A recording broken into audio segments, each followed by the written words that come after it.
I have an acquaintance, and he has a grandfather, and this grandfather is a little obsessed with his family's genealogy. He claims that their family is descended from Rurik.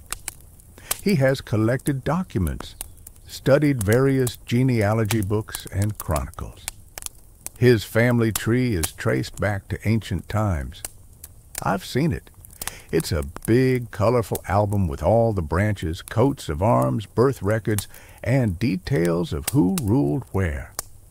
On the paternal side, he traces his lineage back to the time of Ivan Kalita, from some cadet branch of the Rurikids, from some minor princes.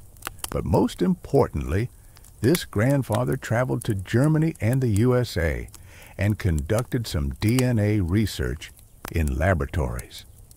There, they were able to establish and prove that his family carries certain DNA markers, or something like that. I didn't really get into the details, but it turned out that he really is a descendant of the Rurik dynasty. Besides the paternal lineage, the grandfather also tracks the female lines of the family, who married whom, and their origins. There's a separate album for that. An important detail: both my acquaintance, his father, and this grandfather have slightly Asian facial features. They look a bit like Tatars. People used to tease the grandfather about it. How could the descendants of Russian princes look Asian? To which he confidently replied that Russian princes often married steppe nomads, and he had the genealogy to prove it. However, their resemblance to Mongols was faint. Now, let's get to the main part. My acquaintance got married, and after some time, he and his wife had children. Triplets. Girls.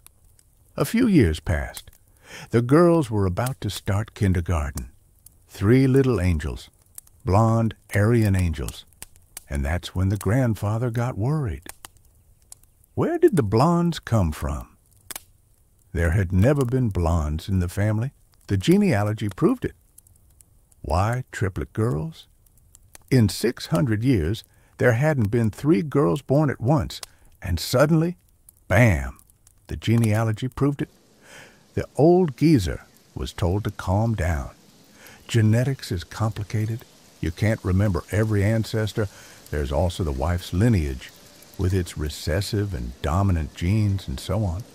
They told him, just shut up and don't make a fuss. But the grandfather wasn't senile yet. In secret, he took a DNA test for himself, his grandson, and the triplets, just in case. Who knows? Maybe the grandson wasn't really his. He had already tested his son earlier during his research. The results? His grandson was truly his, but the triplets? Not his grandson's children. Paternity probability, 0.0%. The grandfather wasn't an idiot.